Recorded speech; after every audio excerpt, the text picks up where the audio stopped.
Hello and welcome to There's No Business Like, a podcast where friends and industry colleagues explore topics and interview leaders in our industry of professional theatrical touring. Hey everybody, welcome back to There's No Business Like. I'm Bryan Zelmer, Executive Director of Bardavon Presents in Poughkeepsie, New York. And today we're bringing you kind of a special episode. So my co-hosts won't be here with me this week, but they'll all be with us next week. So make sure you tune in. For now, I want you to hear a special interview that I had with somebody who is going to talk a lot about entrepreneurship and some ways that we can improve what we're already doing. And so here's my conversation with Willem Van Der Maij.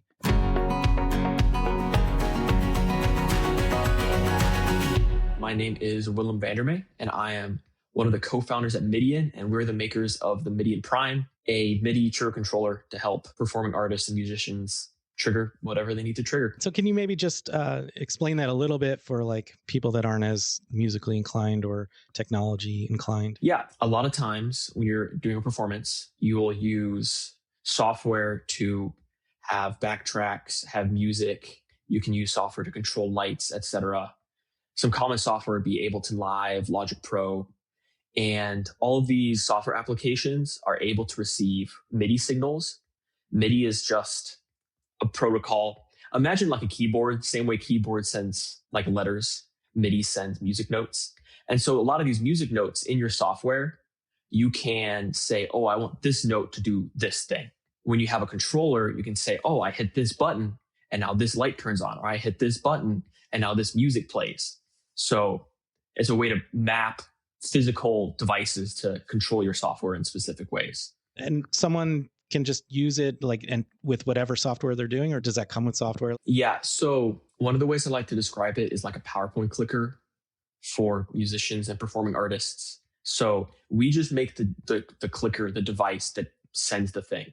So we don't provide any software. You don't have to install anything. Okay. And there's a lot of different kind of software DAW applications that take these signals and do something with them. And people keep telling us ones that I've never heard of, and I have to figure out how to use it with. But yeah, there's a lot of different softwares. It's really like a PowerPoint clicker. Mm-hmm. When you hit a button, it's really just sending like a left and right arrow key. And PowerPoint just knows, oh, we got a right arrow key. I should go to the next slide. Right. And so it seems fancy, but it's really not. And so it's the same thing for us, is we're just sending a note, and you have all these existing software applications that were already built to receive these notes. But now you have the wireless capability. Yeah. That's the big and we're difference. just providing another interface to send those and actually control your software. That's fantastic. I know a lot of musicians these days will use a tablet, electronic tablet for their music. Yeah. And that can advance their sheet music, I imagine. Yeah, exactly. So, yeah, perfect. All kinds of ways to use it. That's exciting. So you've developed this new system, and I'm just curious, how does that, because some triggers and other things have already existed, and I'm just curious how those are different from what you're presenting today. Yeah, so triggers have existed for a long time, and there's a lot of other products that will send the MIDI notes, et cetera, to the software to trigger things off. But the difference for us is our device is a very small form factor where you could clip it to your pocket or belt strap, guitar strap, anywhere convenient for you. And then you maintain that control as you're walking around on a stage. And you don't have to worry about communicating with somebody else to trigger something off or return to some part on the stage to hit something. And it helps you remain in control so you can really engage with the audience and don't have to worry about communication with somebody outside of the stage or going back to a specific point on the stage. So the big thing is the wireless and portableness of our device, so that you can maintain your audience engagement and don't have to worry about all the wires. As a former musician, I appreciate that, not having the extra wires. We'll come back to talking about this particular product maybe a little bit more, but I want to know how you got into this in the first place. How did you get into being an entrepreneur and developing technology, et cetera? I'm assuming you have a background in the arts or as a musician. If we can go back to how that even started and lead into today, I'm just curious in knowing what your story is. It's definitely been a journey. So looking at myself as an artist, I started playing piano, I think second grade, and then started saxophone in fifth grade, did that all through high school and middle school, did a whole marching band thing. And in college, that's kind of where the entrepreneurship came in. So Going all the way back also, when I was in first grade, if you asked me what I wanted to be, I would have said, oh, I want to be an inventor. I want to make stuff. So that eventually led to me wanting to study engineering in college. So got to college to study computer engineering. I got an email as a freshman saying they just revamped their entrepreneurship minor. And as somebody who enjoyed making things, but also was passionate about making useful things that could get sold and go to people, I thought that was interesting. So I signed up for that. Sophomore year, I was involved in a big concert award show at my school. So I played saxophone for it, was put on a band.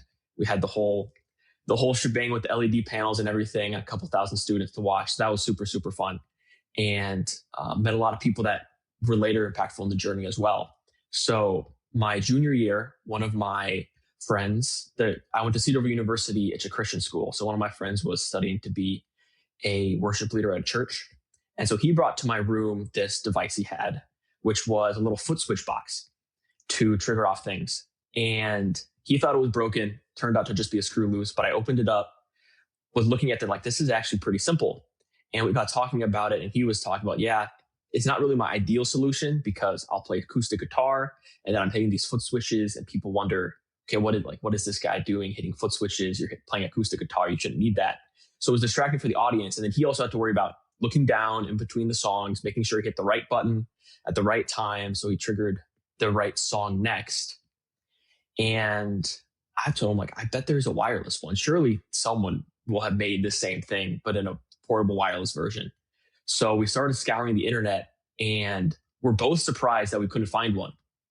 And this was right before Cedarville was having the pitch competition, so a Shark Tank type competition.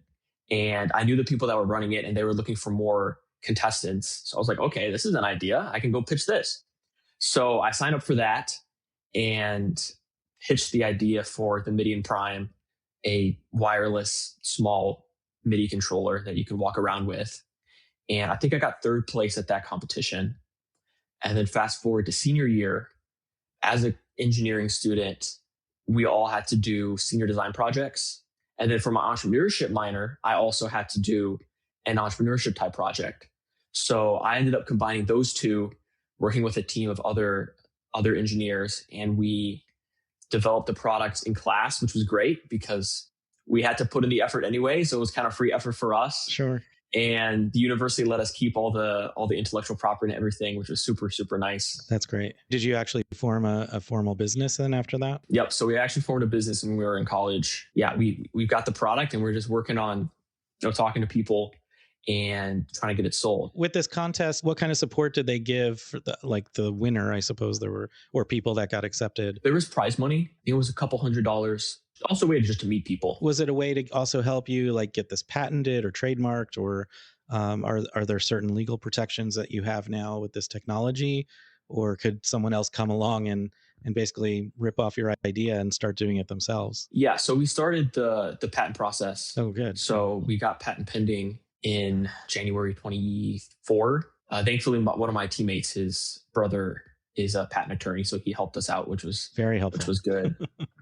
With your company, is it obviously focused first on this device, and you're trying to get the word out there to get people to use it? Do you have musicians now that are using it, or how does that work? Like just giving people free ones to demo? Are you selling it at a discount, or are you just selling it as it is and hoping they see the value in it and just buy it whole price? There's different ways you can approach that. Yeah, kind of all of the above. So the first thing we did is, while we were developing it, I mentioned the concert award show that I participated in. So I met a lot of people there that I'm a musician, but they're definitely more of a musician and more involved than I have been.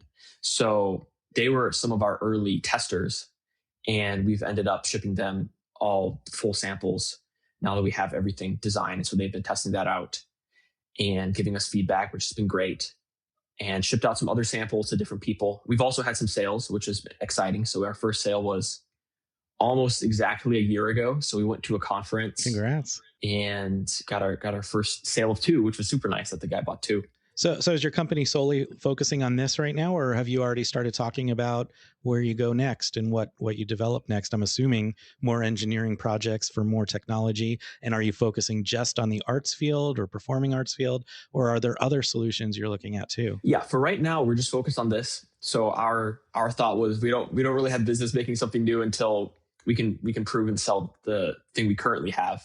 So the main focus is on what we currently have. I would love to design more stuff. I love the design process. You kind of described how you saw this need for you recognize a need for a wireless system to do this triggering, but I imagine you maybe have come across a few other ideas. Maybe you're not pursuing them now. You said you're focusing on this, but do you have other areas that are kind of like peeking their head that you can maybe give us an idea of how you discover or come across these issues? I mean, I've always got ideas, so I'm just living my life, and whenever I encounter something kind of inconvenient that I can see a solution for, I can always, it's not hard for me to come up with the ideas, but it takes so much time to execute on something that you really do have to be selective. And sometimes I think like, oh, this is a good idea. I hope somebody else does it because I'm never going to, but I hope in 10 years I can go Google online and somebody's done this. So I won't press you on naming things, but what I'm trying to get at is, as you walk through the world, are you looking at things as I would imagine an engineer does,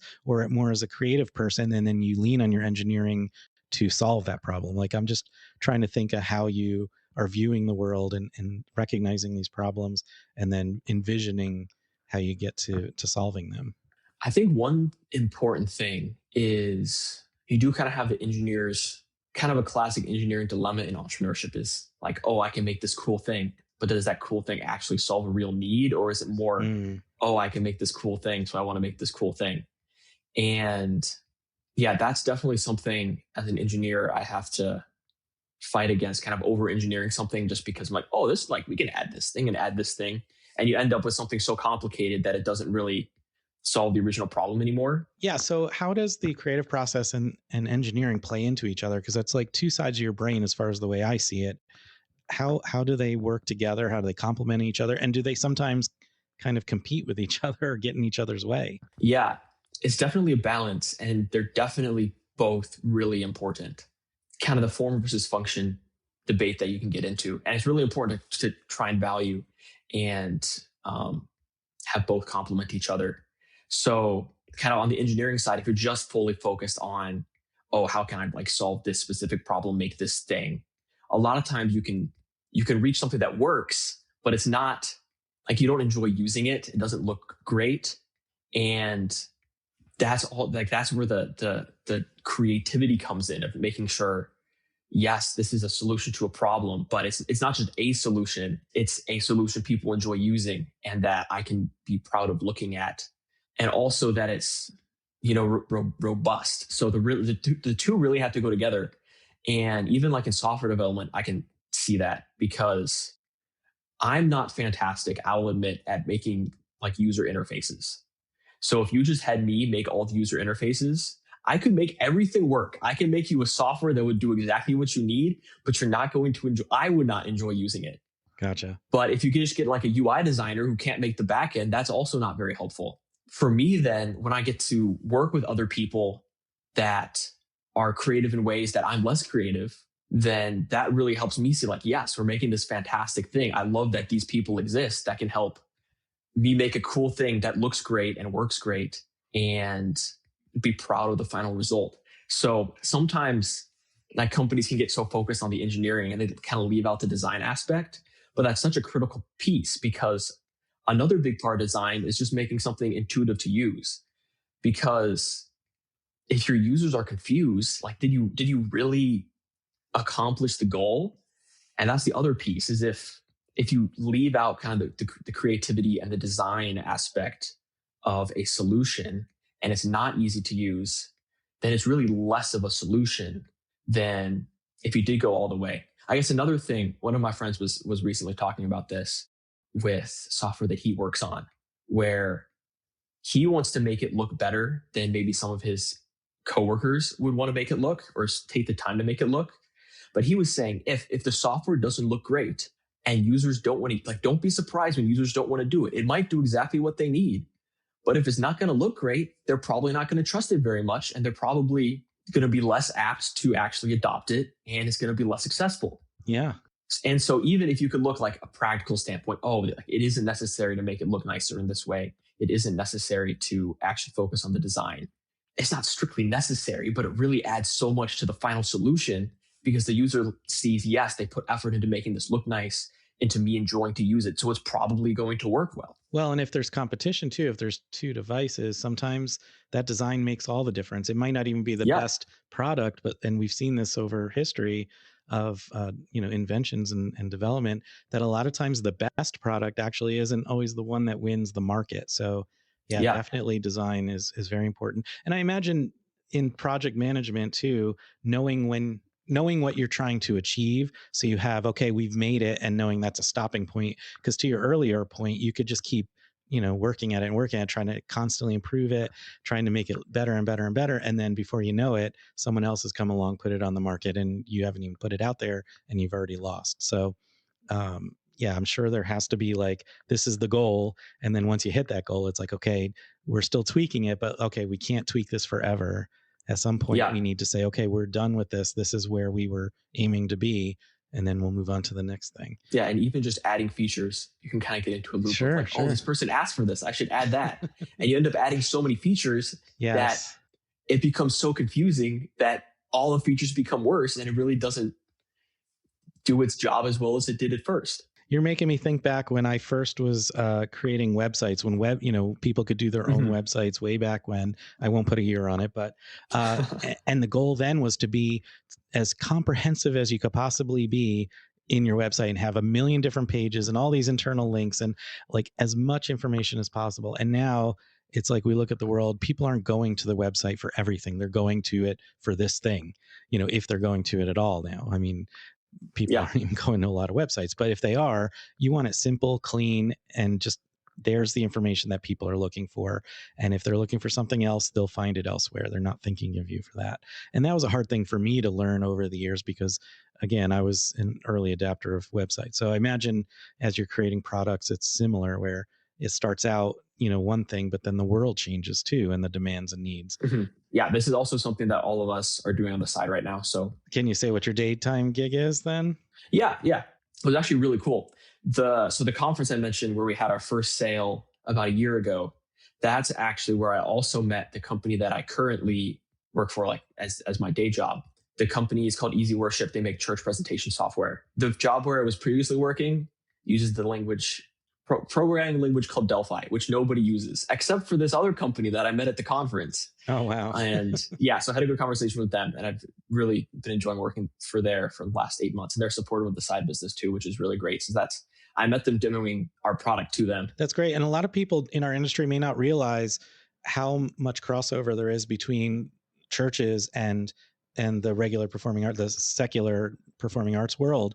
I have a friend who's a professional lighting designer, has done a lot of lighting work and lighting engineering and stuff for Broadway shows and things. And then he also got hired by a mega church in New York City to do lighting design for them. So there's a lot of opportunities outside of just the secular idea. So, and the technology is the same as you're talking about. A lot of them use, and it's not just mega churches, like a lot of churches now use a lot of technology as part of their day-to-day operations. So for your side gig then it's just you and your buddy? So it was two of us that were the engineers that kept going. And then we actually brought on one of my other friends. He has a background in kind of radio and broadcasting, and he's been helping us with some of the marketing stuff that I don't always enjoy. All the social media stuff I could do without. So he's been taking care of that for us, which is nice. Well, it's good to have the team, because, a good operation, especially one that's creating and engineering things, needs that. So I think that's great and smart. You said you were an artist at one time. Curious if you can tell me a little bit more about that. You said you started piano in second grade. Was that something that you were made to do, or was it something you asked to do at that age? I think it was something my mother told me I should do, but I enjoyed doing it. So I'd had lessons for, I think, about 10 years. So did any of those lessons, like maybe not directly, but anything from learning piano inform anything you do today in terms of possibly even just discipline, or, it may not be directly like learning notes or, on the piano. But I'm just curious, sometimes we have this like higher view and looking back at our past that we see, oh yeah, it wasn't just learning that. I think one thing that's really cool about music is how there's really a focus on enjoying the process, because like as you're practicing something, you're still playing it and getting better.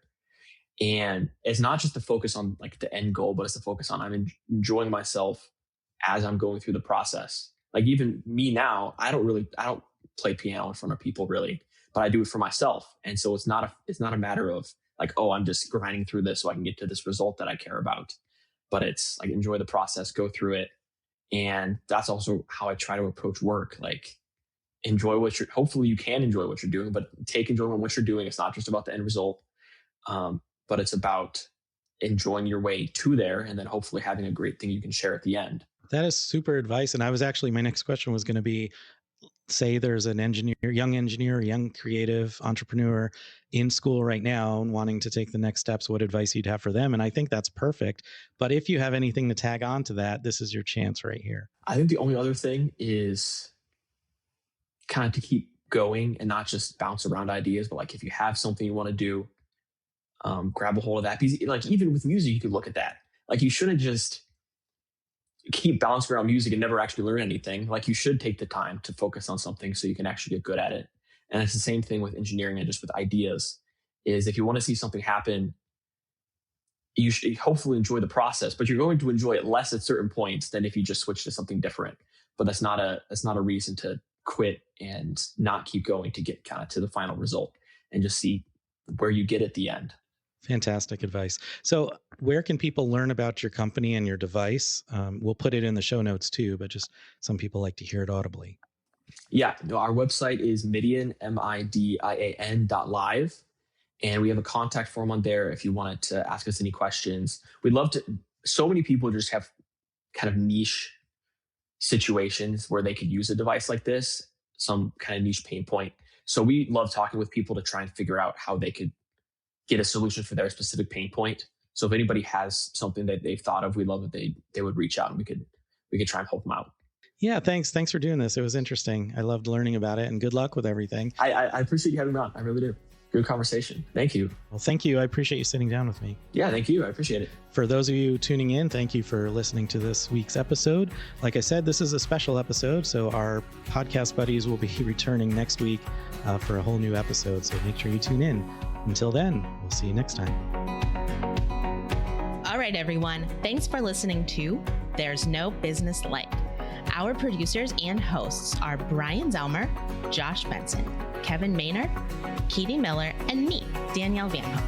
Views expressed in this podcast are ours alone and are not reflective of the organizations we are a part of. Keep up with us at nobusinesslike.com. There you'll find links to all of our episodes and socials. If you like this podcast, give us a like, a follow, a review, or our favorite, a 5-star rating. Oh wait, what was that site? I got it, don't worry. It is nobusinesslike.com. Do I sound out bus-I-ness every time I type it? Yep, sure do. Stay in touch, my friends. Hey everybody, as Bryan said, my name is Willem Van Der Maij, and I am one of the co-founders at Midian. I'm sorry. My fire alarm is now going off. Oh, that's problematic. Obviously, I need to make sure that that's not an emergency. Yeah. I'm going to stop the recording here. Okay. Do you have 2 minutes? Just sit tight and I can see what's going on. Yeah. No, I'm good. I'm so sorry. You're good. This is all right. Sorry. The fire department just pulled up front, so I might be interrupted. Yeah, I was noticing the lights. You get to see the disaster it is sometimes in the background. Yep. No, I've had that before. That's just how it goes sometimes.